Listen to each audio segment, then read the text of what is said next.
Hey everyone, welcome to the Industry Show. I'm your host Nitin Bajaj, and joining us today is Samson Koletkar. Hey. Samson, thanks for being with us. Pleasure. It's all mine. Thanks. So, tell us your journey up to this point. So I grew up in Mumbai, for the politically annoying. Yes. And I lived 24 years in Bombay, so did all my schooling, college. I worked there for a couple of years. Also, I was a part of a Jewish youth group in Bombay for 5 years, president for 2, and then came to US on an H-1B in the Silicon Valley, like most other Indian people. Dabbled into comedy in 2006, and 14 years later, here I am. Nice. So, what is Samson the entrepreneur's philosophy?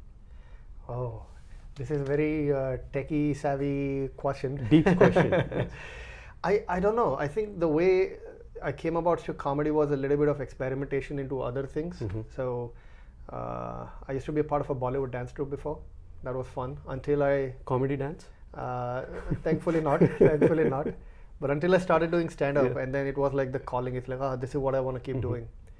And the first few years, I did what most comedians do: struggle through the open mics and bar scene, and started eliminating things I didn't want to do, and started running my own shows.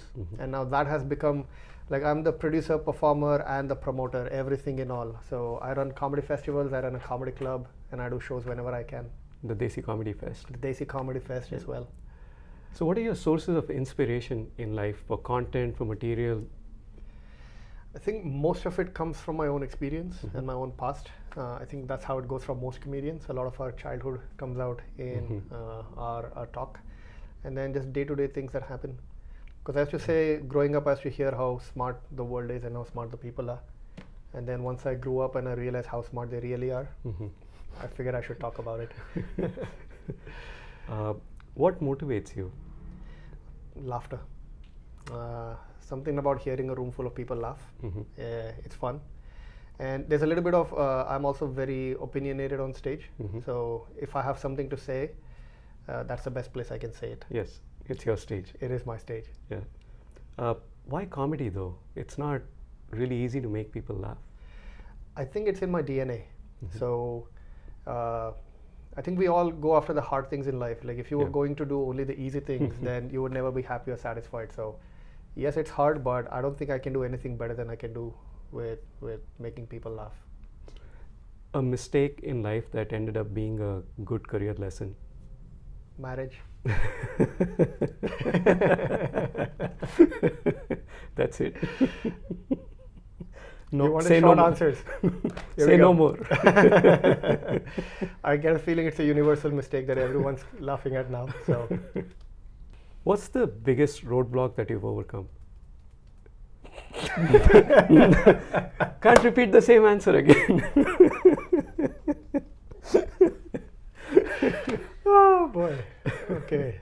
The biggest roadblock. I don't know. I think the biggest fear I had when I started doing stand-up was I'm an outsider. How do I get the inside jokes? Because there's a lot of inside jokes in America. Yes. Until one day where I was attending a session with Eddie Brill, who used to be the booker for Late Night with David Letterman. And he said something that changed my perspective completely, because he said, all the insiders are doing the same inside jokes all the time. You bring in a fresh outsider perspective. And I was like, oh man, that's actually an advantage. And that's where my confidence changed.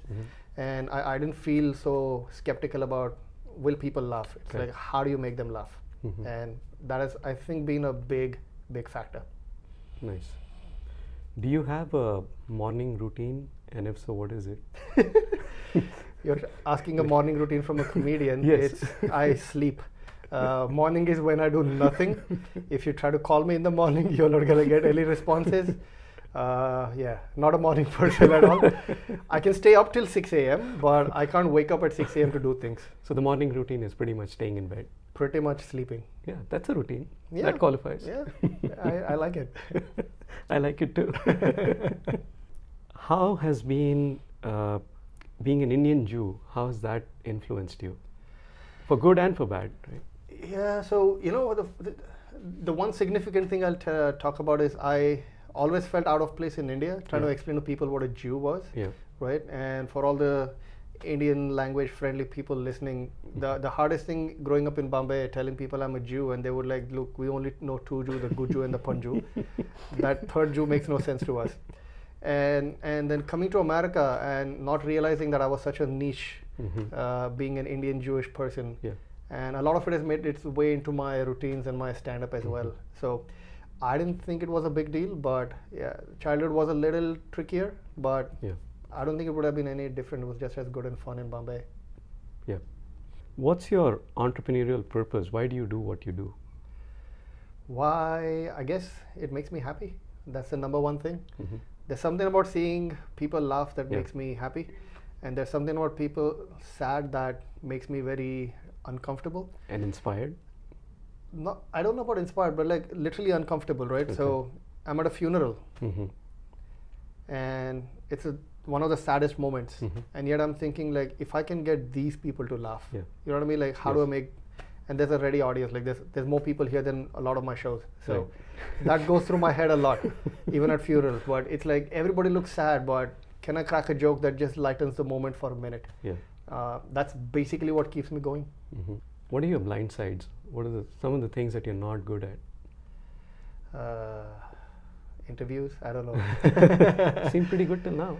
Yeah, I guess my biggest blind side is I don't know what my blind sides are, because I pretty much keep focusing on like what I need to do, and you make mistakes and you learn along the way what you don't want to do. It's a lot of process of elimination. So I know I'm rarely going to do the right thing the first time, but not getting stuck in the idea of, try to do it right.